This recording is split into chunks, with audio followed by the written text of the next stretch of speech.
अगर आप ये सोचते हो कि पेट्रोल बम भी रख लोगे, पत्थर भी चला लोगे और उसके बाद भी सबका साथ सबका विकास की बात करोगे, मुझे लगता है आपके सड़क पर आना जो माहौल बेहतर हो सकता था और बदतर हो गया। कि अगर आज मेरे भाई का घर जल रहा है और मैं चुप हूँ तो कल मेरा घर भी जलेगा। हमारे तो हिंदू मुसलमान दोनों ही। कपिल मिश्रा के आने के बाद दंगे शुरू नहीं हुए, कपिल मिश्रा के आने के बाद दंगे खत्म हुए हैं। Kapil Mishra is now a poster boy of Hindu हृदय सम्राट में देख रहा हूँ। एक आदमी सुबह उठे और बोले एलजी मुझे काम नहीं करने दे रहा, मोदी मुझे काम नहीं करने दे रहा, और सारे कामों पे ये बहाना बनाए और शीश महल अपना बना ले। तो कुर्सी है, कोई तुम्हारा जनाजा तो नहीं है, कुछ कर नहीं सकते तो उतर क्यों नहीं जाते? जो जिन लोगों ने अपनी छतों पे पेट्रोल बम इकट्ठे करके रखे थे वो क्या उसको गंगा जल बना देते उस पेट्रोल बम को?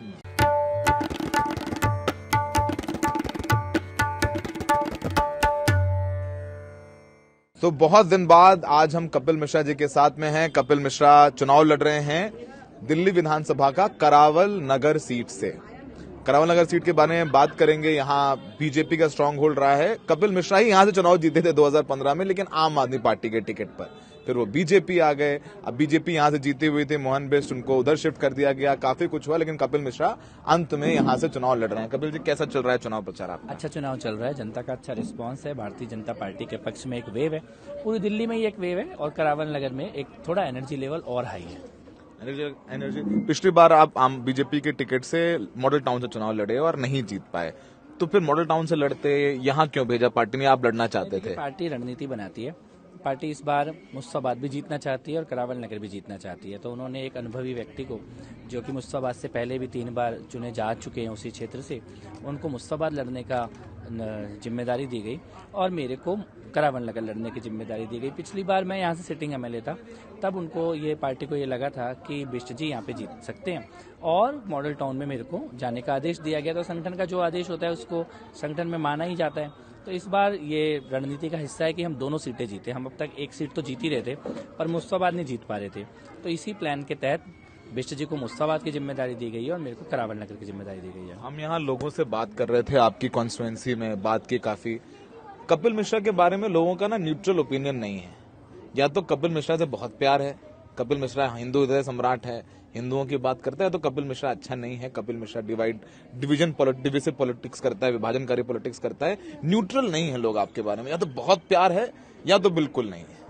नहीं, देखिए, पत्थर तो उसी पेड़ पे चलते हैं जिसमें कोई फल लगा होता है, तो ठूंठ पे तो कोई पत्थर मारता नहीं है।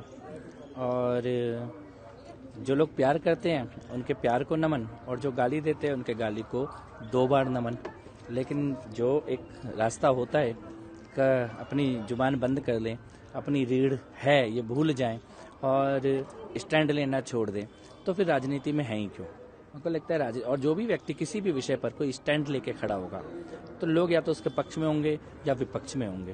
तो वही मैंने स्टैंड लिए हैं, समाज के लिए, देश के लिए, क्षेत्र के लिए, राजनीति के स्टैंड लिए हैं। कुछ को पसंद आते हैं, कुछ को नागवार गुजरता है। मैं दोनों को नमस्ते है। दोनों मैंने कपिल मिश्रा वाला भी देखा, आम आदमी पार्टी वाला भी देखा है, और बीजेपी वाला भी, आम आदमी पार्टी बीजेपी वाला आप कपिल मिश्रा भी देखा है। वो कपिल मिश्रा भी देखा है जो चुनाव हार गया था एक बार 2013 में और बहुत उदास हुआ था। वो कपिल मिश्रा भी देखा है जब बीजेपी ज्वाइन किया आपने। वो कपिल मिश्रा भी देखा है जो मौजपुर मेट्रो स्टेशन पे था, डीसीपी को 12 घंटे की धमकी देने वाला कपिल मिश्रा। कपिल मिश्रा के बहुत सारे शेड्स हैं, बहुत सारे रूप देखे हैं हमने। तो धमकी नहीं दी थी, डीसीपी को अल्टीमेटम दिया था। ये कहा था कि 3 दिन में हमारी सड़कें खाली कर दो, और मेरे को लगता है कि सड़कें बंद होनी ही नहीं चाहिए थी। बहुत भारी कीमत उन सड़कों को बंद करने की हम लोगों ने चुकाई है। कपिल मिश्रा को ऐसा तो नहीं लगता कि ये चुनाव यहाँ दे दिया कि मॉडल टाउन में लड़ा, लेकिन अभी करावल नगर में दे दिया गया क्योंकि यहाँ राइट्स हुए थे, तो थोड़ा सा कपिल मिश्रा वहां थे भी मौजपुर में, आप वहां गए भी समर्थन में। मैं भूमिका तो नहीं कहूंगा क्योंकि जब लीगली आप आरोपी नहीं है तो मैं नहीं कहूंगा आपको, लेकिन एक परसेप्शनल वो चीज आपके साथ हमेशा जिंदगी भर रहेगी कि कपिल मिश्रा आए मौजपुर में और अल्टीमेटम देके गए और फिर माहौल खराब हो गया, और वो रहेगी। देखिए, माहौल खराब, सड़क बंद करना माहौल खराब नहीं होता क्या? किसी की सड़क ही बंद कर दोगे आप? मैं ये समझना चाहता हूँ कि सड़कें खुलवाना गलत काम है कि सड़कें बंद करना गलत काम है। ये इस मुद्दे पे मैंने बार बार ये सवाल पूछा है। जो लोग मेरे पे उंगली उठाते हैं, मैं सड़कें बंद कर रहा होता तो मैं अपराधी होता। अपराधी वो है जो लोगों के रास्ते बंद करते हैं। अपराधी वो नहीं होते जो ये कहते हैं कि बच्चों को स्कूल जाने दो, बुजुर्गों को जहां अस्पताल जाना है तो अस्पताल जाने दो, लोगों को काम धंधे पे जाने दो। मैं अपनी न्यायोचित मांग लेके गया था और मेरा आज भी ये मानना है कि हमारी सड़कें बंद करना एक गलत निर्णय था, साजिश के तहत हुआ। इस क्षेत्र को इसकी भारी कीमत चुकानी पड़ी। और जहाँ तक करावल नगर की बात है, करावल नगर में मैं पहले भी विधायक रहा हूँ, 5 साल यहाँ पे काम किया। मेरी माताजी भी यहाँ से जनप्रतिनिधि रही हैं और लोगों से एक डायरेक्ट कनेक्ट यहाँ पर है, डेफिनेटली है। और उसी का रिजल्ट है आज जो कार्यकर्ताओं के अंदर और जनता के अंदर उत्साह है, उसी का परिणाम है। यहाँ आप चुनाव लड़ रहे हैं, बगल में मुस्तफाबाद सीट है और करावल नगर हो, मुस्तफाबाद हो, सीलमपुर है, वो सबसे ज्यादा राइट्स अफेक्टेड रहे, दंगे अफेक्टेड रहे, 54 लोगों की मौत हुई थी, बहुत सारे लोग अभी भी लापता हैं, ट्रायल चल रहे हैं। तो अब आप कैसे देखते हैं कि अब यहाँ चुनाव लड़ रहे हैं, विधायक बन सकते हैं, नहीं बन सकते, चुनाव आ रहा है, लेकिन एक जनप्रतिनिधि के तौर पर आप अपनी जिम्मेदारी क्या देखते हैं? देखिए, सबसे पहले तो एक नागरिक के तौर पर, समाज के एक हिस्से के तौर पर एक जिम्मेदारी थी। तब तो मैं जनप्रतिनिधि था नहीं, मेरे पास तो कोई पार्टी का भी कोई दायित्व नहीं था और मैं विधायक भी नहीं था। लेकिन मुझे ये पता था कि अगर आज मेरे भाई का घर जल रहा है और मैं चुप हूँ तो कल मेरा घर भी जलेगा और तब कोई बोलने वाला भी नहीं बचेगा। तो इसके कारण मैंने वहाँ पर एक स्टैंड लिया, जो पीड़ित परिवार थे उनकी मदद की, जिसकी घर जला, दुकान जली, रिक्शा जला, ठेला जला, हर किसी को पैसा इकट्ठा करके मदद देने का काम किया। बहुत सारे और भी लोग थे जिनकी जिम्मेदारी बनती थी। आज बहुत सारे लोग हैं जो अपने आप को दिल्ली की सरकार का खास बोलते हैं, मुख्यमंत्री का खास बोलते हैं, लेकिन वो लोग सड़क पे आए नहीं अपने अपने लोगों की मदद करने के लिए, गायब थे सबके सब लोग। मुझे लगता है आपके सड़क पर आना जो माहौल बेहतर हो सकता था और बदतर हो गया, नहीं, बेहतर ये आरोप भी लगते हैं आप पे? बेहतर कैसे हो सकता था? जो जिन लोगों ने अपनी छतों पे पेट्रोल बम इकट्ठे करके रखे थे, वो क्या उसको गंगा जल बना देते उस पेट्रोल बम को? वो तो तैयार ही थे मारने के लिए।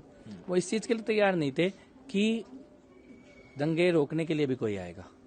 तो उसमें तो दंगे नहीं हुए थे जब आप आए थे वहाँ मौजपुर में। देखिए, दंगा किसको कहते हैं? दिसंबर 2019 जामिया मिल्लिया में 15 बसें जलाई गई।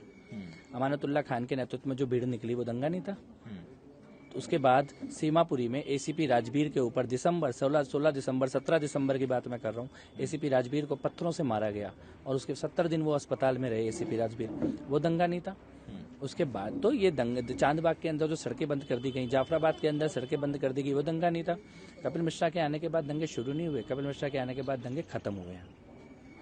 कपिल मिश्रा के आने के बाद दंगे, खैर अब एक दिन उस पर हम लोग अलग से चर्चा कर लेंगे। आप चुनाव में हैं, आगे मैंने वही सवाल पूछा कि अब आप यहाँ से विधायक हो जाएंगे, आप चुनाव लड़ रहे हैं, हो सकता है हो जाए, नहीं हो, जनप्रतिनिधि के तौर पर आगे क्या जिम्मेदारी देखते हैं? अब तो दंगे हो गए, जिसको मरना था मर गया, जिसको जीना था जी गया। सबसे पहले जिम्मेदारी तो ये है कि दोबारा ना हो। हमारे यहाँ पे बहुत नुकसान हुआ है, हमने लोगों को खोया है, दोबारा ना हो, ये एक सबसे बड़ी जिम्मेदारी है।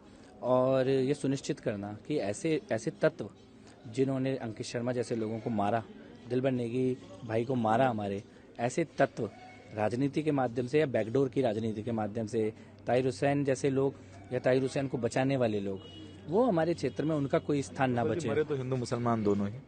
हाँ, तो मैंने तो कहा ही नहीं कि हिंदू मुसलमान दोनों नहीं मरे। इस बात को आप क्यों कहना चाहते हैं? नाम लिए, दलबीर का नाम लिया। नहीं, उसका नाम आप नहीं लेते, आपने मुसलमान ही याद दिलाया। नहीं, मैं ले लेता हूँ, मैं तो ले लेता हूँ। 2-4 मुसलमानों के नाम आप ले लो, हिंदुओं के तो मैं बता ही रहा हूँ। नहीं, लेकिन मैंने ये नहीं कहा कि देखो, मैं सौरभ भाई, मैं ये नहीं कह रहा कि खाली एक समाज मरा, लेकिन पेट्रोल बम एक ही समाज के पास मिला, दोनों समाज के पास नहीं मिला। ठीक है। पत्थर एक ही समाज के लोगों के पास मिला, दोनों समाज के पास नहीं मिला।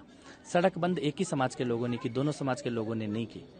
मरे दोनों समाज के लोग हैं, ये बिल्कुल सही बात है, लेकिन बम इकट्ठा करना, पत्थर इकट्ठा करना और सड़क बंद करना, ये एक समाज के लोगों ने की, ये दोनों समाज के लोगों ने। Kapil Mishra is now a poster boy of Hindu हृदय सम्राट में देख रहा हूँ, अब लोग कह रहे हैं यहाँ पे। नहीं, लोग कह सकते हैं, वो तो लोग कह सकते हैं, हर किसी का अपना परसेप्शन होता है कि या तो मोदी है या तो योगी और दूसरा तो कपिल मिश्रा है। नहीं, मैं नहीं मानता इस बात को। मैं पोस्टर बॉय हूँ ही नहीं, लेकिन ये बात तो जरूर है कि जिसके दरवाजे पे कोई नहीं गया, उसके दरवाजे पे जाने की कोशिश की। जब बड़े बड़े नेताओं के काफिले और जब सरकार का सारा अमला दंगा पीड़ित केवल एक समाज के साथ खड़ा था, जब मीडिया खाली एक ही समाज की स्टोरी दिखा रहा था, जब जिसको छोड़ दिया गया था उसके दरवाजे पे जाने की मैंने कोशिश की और गया, और जरूरत पड़ेगी तो दोबारा जाएंगे, मदद करने गया। और किसी के पेट में दर्द क्यों है अगर किसी पीड़ित की मदद कर दी तो? अगर दिलबर नेगी जी यहाँ से 400 किलोमीटर दूर रहते हैं, उत्तराखंड के परिवार था, उनकी यहाँ हत्या हो गई, तो 400 किलोमीटर दूर उनके परिवार से मिलने कोई भी जा सकता था, कोई तो नहीं गया, मीडिया भी नहीं गया आज तक। अब तो 5 साल हो गए। वो ये कपिल मिश्रा की पॉलिटिक्स नहीं है, मतलब ये राजनीतिक चीज नहीं की आपने। नहीं, मैं इस मामले में वोट भी नहीं मांग रहा। मैं वोट मांग रहा हूँ कि सड़कें टूटी क्यों हैं, हवा गंदी क्यों है, पानी गंदा क्यों है, यमुना मैली क्यों है, ऑटो वालों के साथ धोखा क्यों हुआ, टेम्परेरी कर्मचारियों को पक्का क्यों नहीं किया। लेकिन सौरभ भाई, हम तो इसकी राजनीति कर ही नहीं रहे। भाजपा का पूरा कैंपेन भी देखो तो खाली यही था कि अब नहीं सहेंगे, बदल के रहेंगे, दिल्ली ठीक करेंगे। लेकिन ताहिर हुसैन को चुनाव के मैदान में नहीं उतारना चाहिए था। जिसने ताहिर हुसैन को बचाया उसको चुनाव के मैदान में नहीं उतारना चाहिए था। ये आप एक तरह से लोगों के जख्मों को कुरेदने की कोशिश कर रहे हो, ये नहीं होनी चाहिए थी। ताहिर हुसैन को तो वैसी साहब ने टिकट दिया है, चुनाव लड़ रहे हैं, और खैर आपकी मुस्तफाबाद की बगल की सीट से लड़ रहे हैं, आपके यहाँ मनोज त्यागी लड़ रहे हैं चुनाव। करावल नगर सेफ सीट है बीजेपी? नहीं, जहां पर भी लोग राष्ट्र को सोचकर, धर्म को सोचकर, दिल्ली के विकास को सोचकर वोट कर रहे हैं, इस बार दिल्ली में वो सारी सीटें बीजेपी की सेफ हैं। लोग तंग आ गए। देखो, रोज एक आदमी सुबह उठे और बोले एलजी मुझे काम नहीं करने दे रहा, मोदी मुझे काम नहीं करने दे रहा, और सारे कामों पे ये बहाना बनाए और शीश महल अपना बना ले। शीश महल तो एलजी ने नहीं रोका, मोदी ने नहीं रोका, बाकी सब कुछ रोक लिया। कह रहे हैं हम राजमहल दिखाएंगे, मोदी साहब ने 2700 करोड़ का घर बनाया है, मोदी साहब यही चल रहा है। प्रधानमंत्री नहीं, ये नहीं चल रहा। उनके ऊपर सीएजी की रिपोर्ट आई है, उन्होंने जो नहीं था वो बनाया है। उन्होंने एफिडेविट दिया था कि मैं नहीं लूंगा, तब बनाया है। और मुझे लगता है कि दिल्ली की छोटी सी गवर्नेंस के लिए इतना बड़ा बंगला, और बाद में जब चोरी पकड़ी जाए तब ये बोलना कि प्रधानमंत्री के घर से तो देश की सुरक्षा का काम भी चलता है, प्रधानमंत्री के घर से बहुत सारी व्यवस्थाएं चलती हैं, वो प्रधानमंत्री निवास है। आप और उसके बारे में कोई आरोप नहीं लगे हैं। जब केजरीवाल जी की चोरी पकड़ी गई तब उन्होंने प्रधानमंत्री जी के घर का नाम लेना शुरू किया, उससे पहले तो एक बार भी नहीं लिया, क्योंकि वो आरोपों के कटघरे में नहीं है। कटघरे में ये अवैध रूप से बनाया गया, चोरी से बनाया गया ये बंगला है। क्यों आपने, अगर ये लिमिट थी कि 10 करोड़ से ऊपर का टेंडर करने के लिए अखबार में छापना पड़ेगा, तो क्यों आपने सारे के सारे टेंडर 9 करोड़ रुपए के कर दिए? क्योंकि आप पब्लिक से छुपाना चाहते थे ना। तो आरोपों के घेरे में है, वो आरोपों का जवाब देने की जगह सीधा प्रधानमंत्री जी पे। तो मेरा यही मैं कह रहा हूँ, एक ऐसी सरकार जो रोज प्रधानमंत्री पे उंगली उठाए, एलजी पे उंगली उठाए, ऐसे दिल्ली चलेगी कैसे? उन्होंने तो हाथ खड़े कर दिए ना कि दिल्ली में मुझे काम ही नहीं करने दिया जाता। तो कुर्सी है, कोई तुम्हारा जनाजा तो नहीं है, कुछ कर नहीं सकते तो उतर क्यों नहीं जाते? तो इस बार उतार देंगे आप लोग? जनता उतार रही है। 8 तारीख को, आज अरविंद केजरीवाल एक्स सीएम है और 8 तारीख को एक्स एमएलए बनने जा रहे हैं। एक आखिरी सवाल आपसे, और क्योंकि ये सवाल बहुत लाजिम है कि पूछा जाए आपसे, अब आगे कपिल मिश्रा की पॉलिटिक्स कैसे होगी? बताइए, कैसे पूछना क्या चाहते हैं? नहीं, मैंने पूछा, सवाल पूछा है। मेरी राजनीति करावल नगर की जनता के अधूरे कामों को पूरा करने की होगी। यहाँ पे जो सड़कें टूटी हैं, यहाँ पे जो पानी की निकासी की बहुत बड़ी समस्या है, डीटीसी की बसें यहाँ पे नहीं आती हैं, ट्रैफिक की एक बड़ी भयानक प्रॉब्लम यहाँ पर है, बहनों के साथ यहाँ राशन कार्ड नहीं बने, लोगों की पेंशनें नहीं आ रही हैं। ये बेसिक काम है जिन पे मैं फोकस करूंगा। और मुझे लगता है कि दिल्ली एक वर्ल्ड क्लास राजधानी बनने की, पहले हीलिंग, रिकवरी, रिपेयर दिल्ली का होना जरूरी है, और उसके बाद एक विजन हो दिल्ली के लिए, एक वर्ल्ड क्लास राजधानी दिल्ली बने, उस दिशा में लेके जाएंगे। और उसमें एक भूमिका एक जनप्रतिनिधि के नाते अगर जनता आदेश देगी तो मैं भी निभाऊंगा। सबका साथ, सबका विकास और सबका विश्वास, प्रधानमंत्री मोदी जी का ये नारा है, तो उसको साथ लेके चलेंगे कपिल मिश्रा? डेफिनेटली साथ लेके चलेंगे। प्रधानमंत्री जी के साथ तो पूरा देश चल रहा है, और उसमें से एक भारतीय जनता पार्टी का कार्यकर्ता मैं भी हूं। लेकिन मैं ये बात जरूर कहना चाहता हूं, क्योंकि मैं आपके सवाल के पीछे छुपी हुई इंटेंशन को भी देख रहा हूं, तो मैं जरूर कहना चाहता हूं, करावल नगर में मेरे को हिंदू भी वोट दे रहा है और मुसलमान भी वोट दे रहा है। जो नहीं दे रहा वो नहीं दे रहा जो ताहिर हुसैन जैसे लोगों के साथ खड़े थे। तो ये लाइन तो हमेशा रहेगी। अगर आप ये सोचते हो कि पेट्रोल बम भी रख लोगे, पत्थर भी चला लोगे, और उसके बाद भी सबका साथ सबका विकास की बात करोगे, तो वो लाइन खींचो मत। और दोबारा दंगे तो नहीं होने देंगे, यहाँ पे रोकेंगे? दंगे होने ही नहीं देंगे। और ये बात यहाँ की जनता भी जानती है कि कपिल मिश्रा के जीतने के बाद इस इलाके में दंगा करने की, इस इलाके की तरफ आंख उठाने वाले की भी किसी की हिम्मत नहीं होने वाली। खैर, Kapil Mishra as unfiltered as he is, और हमने उनसे सारे सवाल पूछे, उन्होंने भी सारे सवालों को जवाब दिए। अब जनता तय करेगी कपिल मिश्रा के जो जवाब हैं या उनका प्रचार है। वो एक बात तो कह रहे हैं कि मैं दंगों की तो बात ही नहीं कर रहा प्रचार है, मैं बात कर रहा हूँ बिजली, पानी, सड़क, इस पर मेरा कैंपेन केंद्रित है। लेकिन बाकी जो है वीडियो सर्कुलेट होते रहते हैं, वो भी एक अलग प्रचार है, भले आप करें ना पर करें। मानते कि नहीं? देखो, हम दंगों की याद तो दिलाएंगे नहीं, लेकिन हम अंकित शर्मा, दिलबर नेगी, दिनेश खटीक जी, कांस्टेबल रतन लाल जी, इनको लोग भूल जाएं, ऐसा भी नहीं होने देंगे। अब इसके बाद मुझे कुछ कहने की जरूरत नहीं। हमें देखने के लिए बहुत बहुत शुक्रिया।